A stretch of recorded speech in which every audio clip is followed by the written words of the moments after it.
ಉದ್ಯೋಗಿಗಳ ಹಕ್ಕಿನ ಬಗೆಗೆ ಸುಪ್ರೀಂ ಕೋರ್ಟ್ನ ಮಹತ್ವದ ತೀರ್ಪು. ಕಚೇರಿಗೆ ಹೋಗುವ ಹಾದಿಯಲ್ಲಿ ಸಂಭವಿಸಿದ ಅಪಘಾತಕ್ಕೆ ಪರಿಹಾರ ಸಿಗುತ್ತಾ? ಮುಂಬೈ ಪ್ರಕರಣದಿಂದ ಉದ್ಯೋಗಿಗಳು ನಿರಾಳ. ಪ್ರೀತಿವೀಕ್ಷಕರೇ, ನಾನ್ ನಿಮ್ಮ ಡಾಕ್ಟರ್ ಬಸವರಾಜ್ ಕೆಬಿ. ಮತ್ತೊಮ್ಮೆ ಡಾಕ್ಟರ್ ಜ್ಞಾನದೇವಿಗೆ ಚಾನಲ್ಗೆ ಸ್ವಾಗತ, ಸುಸ್ವಾಗತ. ಇವತ್ತು ಮತ್ತೊಂದು ಇನ್ಫಾರ್ಮೇಟಿವ್ ವಿಡಿಯೋ. ಪ್ರೀತಿವೀಕ್ಷಕರೇ, ರಾಷ್ಟ್ರವ್ಯಾಪಿ ಏನು ಉದ್ಯೋಗಿಗಳು ತಮ್ಮ ಕಾರ್ಯದಲ್ಲಿ ನಿರತರಾಗಿದ್ದಾರೋ ಆ ಒಂದು ಕೆಲಸವನ್ನ ನೆಮ್ಮದಿಯಿಂದ ಮಾಡಬೇಕು, ಮತ್ತೆ ಅವರ ಕುಟುಂಬದವ್ರಿಗೂ ಕೂಡ ಒಂದು ಒಳ್ಳೇದಾಗ್ಬೇಕು ಅಂತ ಹೇಳಿದ್ರೆ ಇವತ್ತಿನ ವಿಡಿಯೋ ಮಹತ್ವದ್ದು ಅಂತ ಅನ್ಕೋತೀನಿ. ಮುಂಬೈನ ಒಂದು ಸಕ್ಕರೆ ಕಾರ್ಖಾನೆಯ ಕಾವಲುಗಾರನಿಂದ ಪ್ರಾರಂಭ ಆದಂತ ಈ ಪ್ರಕರಣ ಇಡೀ ರಾಷ್ಟ್ರದ ಉದ್ಯೋಗಿಗಳಿಗೆ ಒಂದು ರೀತಿಯಾದ ನಿರಾಳತೆಯನ್ನ ತಂದುಕೊಟ್ಟಿದೆ. ಏನಿದು ಪ್ರಕರಣ? ಸುಪ್ರೀಂ ಕೋರ್ಟ್ ನ ಮಹತ್ವದ ಆದೇಶ ಏನದು? ಯಾವ ಸಂದರ್ಭದಲ್ಲಿ ಅದು ಅಪ್ಲೈ ಆಗುತ್ತೆ? ಈ ಎಲ್ಲ ವಿಚಾರಗಳನ್ನ ನಿಮ್ ಜೊತೆ ಇವತ್ತು ಹಂಚ್ಕೊಳ್ತಾ ಇದ್ದೀನಿ. ನೀವೇನಾದ್ರು ಫಸ್ಟ್ ಟೈಮ್ ಬಂದು ನನ್ನ ಚಾನಲ್ಗೆ ಸಬ್ಸ್ಕ್ರೈಬ್ ಆಗದೆ ವಿಡಿಯೋ ನೋಡಿದ್ರೆ ದಯವಿಟ್ಟು ಸಬ್ಸ್ಕ್ರೈಬ್ ಮಾಡ್ಕೊಳ್ಳಿ. ಹಾಗೂ ನಾನು ಮಾಡ್ತಕ್ಕಂಥ ಈ ರೀತಿಯ ಇನ್ಫಾರ್ಮೇಟಿವ್ ವಿಡಿಯೋಗಳಿಗಾಗಿ ಪಕ್ಕದಲ್ಲಿರೋ ಬೆಲ್ ಬಟನ್ ಕ್ಲಿಕ್ ಮಾಡಿ ಆಲ್ ಅಂತ ಸೆಲೆಕ್ಟ್ ಮಾಡ್ಕೊಳ್ಳಿ. ಆ ಮೂಲಕ ಸಪೋರ್ಟ್ ಮಾಡ್ತೀರಿ. 1923ರ ನೌಕರರ ಪರಿಹಾರ ಕಾಯ್ದೆ ಸೆಕ್ಷನ್ 3ರ ಅಡಿಯಲ್ಲಿ ಏನು ನೌಕರರು ಕೆಲಸ ಮಾಡುವಂತ ಸಂದರ್ಭದಲ್ಲಿ ಆ ಕೆಲಸದ ಸ್ಥಳ ಏನಿದೆ, ಆ ಕೆಲಸದ ಸ್ಥಳದಲ್ಲಿ ಏನಾದ್ರೂ ಅಪಘಾತಗಳಾದಂತ ಸಂದರ್ಭದಲ್ಲಿ ಪರಿಹಾರ ದೊರಕುತ್ತೆ. ಆದ್ರೆ ಕೆಲಸದಿಂದ ಹೊರಟಾಗ, ಮನೆಯಿಂದ ಕೆಲಸಕ್ಕೆ ಬರುವಾಗ ಏನಾದ್ರೂ ಅಪಘಾತಗಳಾದ್ರೆ ಪರಿಹಾರ ದೊರಕುತ್ತಾ?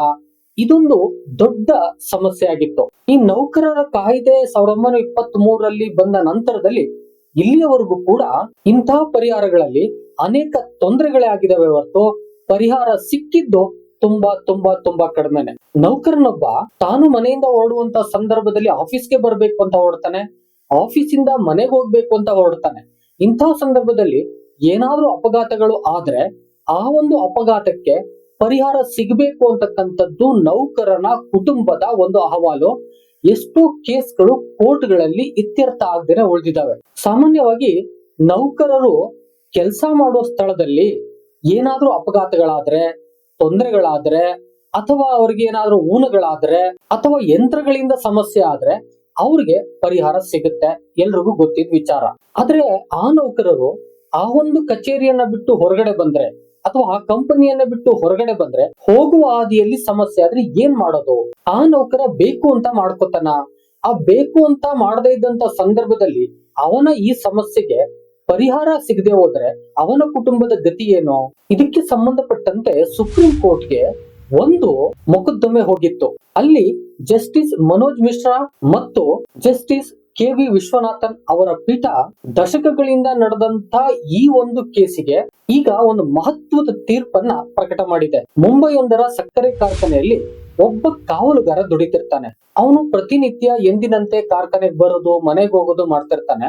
ಆದ್ರೆ ಒಂದು ದಿನ ಎಂದಿನಂತೆ ಮಾರ್ನಿಂಗು ಅವನು ಎದ್ದು ಕಾರ್ಖಾನೆಗೆ ಹೊರಟು ಇನ್ನೇನು ಕಾರ್ಖಾನೆ 5 ಕಿಲೋಮೀಟರ್ ಇದೆ ಎನ್ನುವಾಗ್ಲೇ ಒಂದು ಅಪಘಾತ ಸಂಭವಿಸುತ್ತೆ. ಅಲ್ಲಿ ನಡೆದ ರಸ್ತೆ ಅಪಘಾತದಲ್ಲಿ ಆ ವ್ಯಕ್ತಿ ಮರಣ ಹೊಂದ್ತಾರೆ. ಮುಂದೆ ಅವರನ್ನೇ ನಂಬ್ಕೊಂಡಿದ್ದಂತಹ ಕುಟುಂಬ ಪರಿಹಾರಕ್ಕಾಗಿ ದುಂಬಾಲ್ ಬೀಳುತ್ತೆ. ಹೀಗೆ ತುಂಬಾ ದಿನ ಅವರು ಹೋರಾಟ ಮಾಡದ ಸಂದರ್ಭದಲ್ಲಿ ಅಲ್ಲಿನ ಕಾರ್ಮಿಕ ಪರಿಹಾರ ಆಯುಕ್ತರು ಅವರಿಗೆ ಪರಿಹಾರವನ್ನ ಒದಗಿಸಿಕೊಡ್ತಾರೆ. ಮೃತರ ಕುಟುಂಬಕ್ಕೆ 3,26,140 ಪರಿಹಾರ ಹಣವಾಗಿ ಸೇರುತ್ತೆ.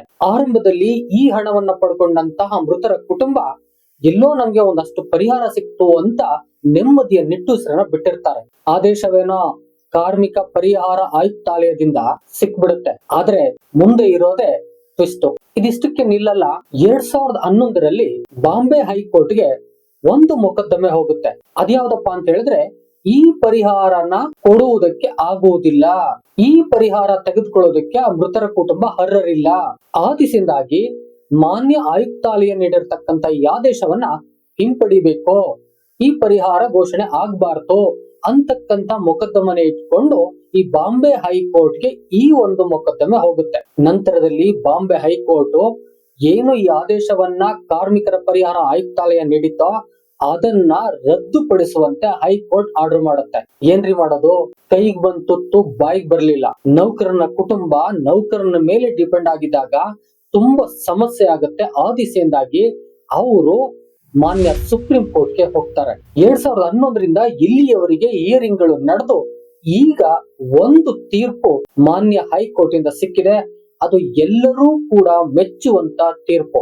ಉದ್ಯೋಗಿಗಳ ಅದು ಹಕ್ಕು ಆಗಿದೆ. ಅದರಲ್ಲೂ ಕೂಡ ಉದ್ಯೋಗಿಗಳು ಅತ್ಯಂತ ಸಂತೋಷದಿಂದ ಸ್ವೀಕರಿಸತಕ್ಕಂತ ಒಂದು ತೀರ್ಪಾಗಿದೆ. ನೌಕರರ ಸುರಕ್ಷತೆ, ನೌಕರರ ಹಕ್ಕುಗಳು ಕಾಪಾಡುವ ಹಿನ್ನೆಲೆಯಲ್ಲಿ ಮಾನ್ಯ ಸುಪ್ರೀಂ ಕೋರ್ಟ್ ಮಹತ್ವದ ಆದೇಶವನ್ನು ನೀಡಿದೆ.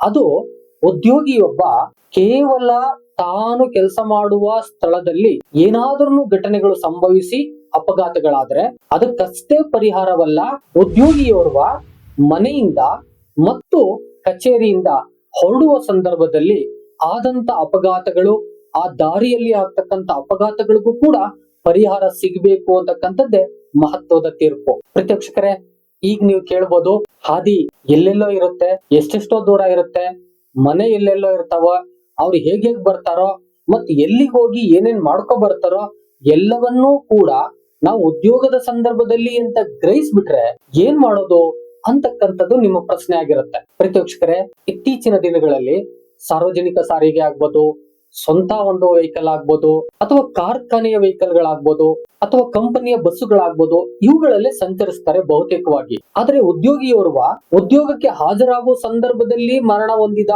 ಅಥವಾ ಅಪಘಾತ ಸಂಭವಿಸಿತು ಅನ್ನುವಾಗ ಪರಿಹಾರ ನೀಡಬೇಕು ಅಂತಿದೆಯಲ್ಲ, ಈ ಸಂದರ್ಭದಲ್ಲಿ ಎಲ್ಲೆಲ್ಲೋ ಹೋಗಿ ಟ್ರಿಪ್ ಹೋಗೋ, ಇನ್ನೆಲ್ಲೋ ಹೋಗೋ, ತರಕಾರಿ ತರೋಕ್ ಹೋಗೋ, ಪಾರ್ಟಿ ಮಾಡೋಕ್ ಹೋಗೋ, ಎಲ್ಲೆಲ್ಲೋ ಹೋಗಿ ಅಪಘಾತಗಳಾದ್ರೆ ಖಂಡಿತ ಸಿಗೋದಿಲ್ಲ. ಆದ್ರೆ ಯಾವುದೇ ಒಬ್ಬ ನೌಕರ ಅಥವಾ ಉದ್ಯೋಗಿ ಅವಂದೇ ಆದಂತ ಐಡಿ ಕಾರ್ಡು, ಅವಂದೇ ಆದಂತ ಯೂನಿಫಾರ್ಮು, ಅವಂದೇ ಆದಂತ ಪ್ರತಿನಿತ್ಯದ ಒಂದು ರೂಟು, ಮತ್ತು ಅಂದು ರಜೆ ಇಲ್ಲದಿರುವುದು ಹಾಗೂ ಅಂದು ರಜೆ ಹಾಕದಿರುವುದು, ಹೀಗೆ ಹಲವಾರು ಮಾಹಿತಿಗಳನ್ನ ಕಲೆ ಹಾಕಿ ಈ ಪರಿಹಾರ ನೀಡತಕ್ಕಂತ ಇಲಾಖೆ ಪರಿಹಾರ ನೀಡುತ್ತೆ. ಸುಪ್ರೀಂ ಕೋರ್ಟ್ ಈಗ ಆದೇಶವನ್ನು ನೀಡಿದೆ. ಆದ್ರೆ ಪರಿಹಾರ ನೀಡುವಾಗ ಇವೆಲ್ಲವನ್ನ ಗಮನದಲ್ಲಿಟ್ಕೊಂಡು ಉದ್ಯೋಗಿಯೋರ್ವ ಮನೆಯಿಂದ ಕಚೇರಿಗೆ ಅಥವಾ ಕಚೇರಿಯಿಂದ ಮನೆಗೆ ಹೊರಡುವ ಸಂದರ್ಭದಲ್ಲಿ ಏನಾದ್ರೂ ಈ ತರ ಅಪಘಾತಗಳು ಆದ್ರೆ, ಅದು ಸಾಬೀತಾದ್ರೆ, ತನಿಖೆಗಳ ಸಂದರ್ಭದಲ್ಲಿ ಅದಕ್ಕೆ ಪೂರಕವಾದಂತ ದಾಖಲೆಗಳು ಸಿಕ್ಕರೆ ಪರಿಹಾರ ದೊರೆಯುತ್ತೆ. ಸುಪ್ರೀಂ ಕೋರ್ಟ್ ಆರ್ಡರ್ ಮಾಡಿದೆ. ಇಲ್ಲ ಬೇರೆ ಬೇರೆ ಕಾರಣಗಳಿಂದ ಅಪಘಾತ ಆದ್ರೆ ಖಂಡಿತ ಸಿಗೋದಿಲ್ಲ. ಪ್ರತಿವೀಕ್ಷಕರೇ, ಏನೇ ಆಗ್ಲಿ, ಸುಪ್ರೀಂ ಕೋರ್ಟ್ ಉದ್ಯೋಗಿಗಳಿಗೆ, ಉದ್ಯೋಗಿಗಳ ಒಂದು ಕುಟುಂಬದವರಿಗೆ ಸ್ವಲ್ಪ ನಿರಾಳತೆಯನ್ನ ತಂದುಕೊಟ್ಟಿದೆ, ಒಂದು ಹಕ್ಕನ್ನು ಕೂಡ ತಂದುಕೊಟ್ಟಿದೆ. ಈ ಹಿನ್ನೆಲೆಯಲ್ಲಿ ಉದ್ಯೋಗಿಗಳ ಕುಟುಂಬಗಳು ತಮ್ಮ ಮುಂದಿನ ಭವಿಷ್ಯಕ್ಕೆ ಒಂದಷ್ಟು ಸಹಾಯವನ್ನ ಪಡ್ಕೋಬಹುದು ಅಂತಕ್ಕಂಥದ್ದನ್ನ ಈ ಸಂದರ್ಭದಲ್ಲಿ ಹೇಳ್ತಾ, ಈ ವಿಡಿಯೋ ಭಾರತದ ಪ್ರತಿಯೊಬ್ಬರಿಗೂ ಕೂಡ ತಲುಪಬೇಕು. ದಯಮಾಡಿ ಶೇರ್ ಮಾಡಿ, ಹಾಗೂ ಈ ರೀತಿಯ ತೀರ್ಪುಗಳಲ್ಲಿ ನಿಮ್ಮ ಅಭಿಪ್ರಾಯವನ್ನ ತಪ್ಪದೆ ಕಾಮೆಂಟ್ ಮಾಡಿ. ಜೊತೆಗೆ ವಿಡಿಯೋ ಇಷ್ಟ ಆಗಿದ್ರೆ ಒಂದು ಲೈಕ್ ಮಾಡಿ. ಮತ್ತೊಂದು ಇದೇ ರೀತಿ ಇನ್ಫಾರ್ಮೇಟಿವ್ ವಿಡಿಯೋ ಜೊತೆ ನಿಮ್ಮೊಟ್ಟಿಗೆ ಬರ್ತೀನಿ. ಅಲ್ಲಿವರೆಗೆ thank you and all, love you all. Video ನೋಡಿದ ಪ್ರತಿಯೊಬ್ಬರಿಗೂ ಕೂಡ ಅನಂತ ಧನ್ಯವಾದಗಳು. ಮತ್ತೆ ಭೇಟಿ ಆಗ್ತಿರೋಣ.